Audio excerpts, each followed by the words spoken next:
किसी ने क्या खूब कहा है कि जो मुस्कुरा रहा है उसे दर्द ने पाला होगा, जो चल रहा है उसी के पाँव में छाला होगा। बिना संघर्ष के इंसान चमक ही नहीं सकता, जो जलेगा उसी दिए में उजाला होगा। हम में से बहुत से लोग ऐसे हैं जो संघर्ष से बचना चाहते हैं, लेकिन उन्हें याद रखना चाहिए कि संघर्ष ही तो जीवन की आत्मा है। इसलिए कहते हैं जितना कठिन संघर्ष होता है उतनी ही शानदार जीत होगी। एक किसान जो भगवान को बहुत मानता था, एक बार वह किसान भगवान से बहुत ही नाराज हो गया। किसान बहुत ही मेहनती था। बहुत मेहनत के बाद वो खेतों में अनाज उगाता, उसकी देखभाल करता, लेकिन अक्सर उसकी फसल खराब हो जाती।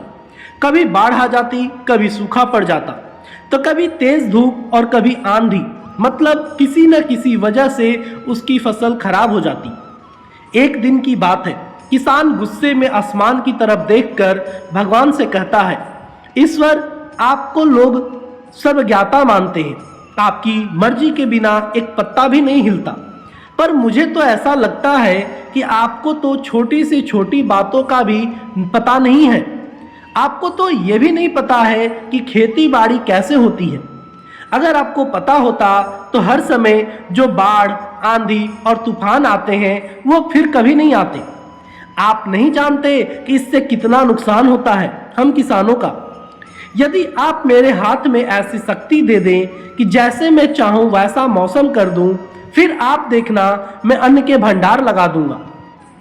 भगवान किसान के इन तीखे वाक्य को सुनकर मुस्कुरा रहे थे और वह किसान के सामने प्रकट हुए और बोले, मैं आज से तुझे ऐसी शक्ति देता हूं कि तुम अपने खेतों पर तुम्हारी जैसी इच्छा हो तुम वैसा मौसम कर दोगी। मैं इसमें बिल्कुल भी दखल नहीं दूंगा, सब तुम्हारी इच्छा से होगा। किसान वरदान पाकर बहुत खुश हो गया। अब किसान ने अपने खेतों में गेहूं की फसल बोई। अब जब किसान को लगता कि खेतों को धूप चाहिए तो खेतों पर धूप कर देता, जब पानी बरसना चाहता तो पानी बरसा देता। आंधी, तूफान, बाढ़ आदि कुछ भी उसने अपने खेतों पर आने ही नहीं दिया। किसान के खेत में इस वर्ष ऐसी फसल हुई जैसी शायद पहले कभी नहीं हुई थी। हरी भरी लहराती फसल को देखकर किसान मन ही मन वो बहुत खुश हो रहा था और सोच रहा था, अब सबूत के साथ दिखाऊंगा भगवान को कि ऐसे कैसे किया जाता है शक्ति का सही उपयोग। मेरी सफलता देखकर तो उन्हें अपना नियम जरूर बदलने पड़ेंगे। कुछ दिन और गुजरे, अब फसल कटने को तैयार थी। किसान बहुत उत्सुकता के साथ फसल को जैसे ही काटने लगा तो उसकी नज़र गेहूं की बालियों पर गई, तो उसने अपना सिर पीट लिया और वह रोने चिल्लाने लगा। गेहूं की एक भी बाली में गेहूं का एक दाना नहीं था, सारी बालियां अंदर से खाली थी। अब किसान बहुत दुखी हो गया। अब किसान ने भगवान को रोते हुए फिर से पुकारा, हे प्रभु, तुमने ये मेरे साथ क्या किया? तुमने मुझे ऐसी सजा क्यों दी? भगवान प्रकट हुए और बोले, पुत्र, ये तो होना ही था, क्योंकि तुमने अपनी फसल को संघर्ष करने का मौका ही नहीं दिया। तुमने तो उन्हें आंधियों से जूझने ही नहीं दिया, न तेज बारिश को सहने दिया और ना ही धूप में तपने दिया।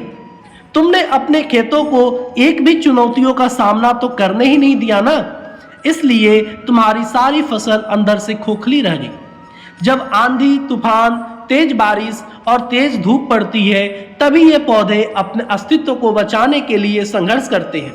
और इसी संघर्ष से जो बल पैदा होता है, जिसमें शक्ति होती है, ऊर्जा होती है, और इसी ऊर्जा पूर्ति को तूने अपने खेतों को करने नहीं दिया। तेरे खेतों में बालियां सिर्फ इसलिए नहीं फूटी क्योंकि तुमने इन्हें कठिन परिस्थितियों से गुजरने ही नहीं दिया, जहां उनके अस्तित्व का जन्म होना था। याद रखना, सोना तब तक सोना नहीं होता, वो आग में तपने, गलने और हथौड़े से पीटने जैसे संघर्षों से होकर नहीं गुजरता है। कोयले का टुकड़ा भी हीरा तभी बनता है जब वो उच्च दाब और उच्च ताप की मुश्किल परिस्थितियों से गुजरता है। इसी तरह अगर हमारी जिंदगी में कोई संघर्ष ही ना हो, कोई चुनौती ही ना हो, तो हम भी इन गेहूं की बालियों की तरह खोखले रह जाएंगे। हमारा भी कोई अस्तित्व नहीं होगा। विपरीत परिस्थितियां, चुनौतियां और समस्याएं हमें और अधिक निखारती हैं। अगर जीवन में कठिन परिस्थितियां और चुनौतियां आए तो घबराए मत, बल्कि उनका डटकर सामना करना और विश्वास करना कि आप और अधिक निखर जाओगे और अधिक मजबूत बन जाओगे। किसी ने सही कहा है, जिंदगी जीना आसान नहीं होता, बिना संघर्ष कोई महान नहीं होता। जब तक ना पड़े हथौड़े की चोट, तब तक मेरे दोस्त पत्थर भी भगवान नहीं होता।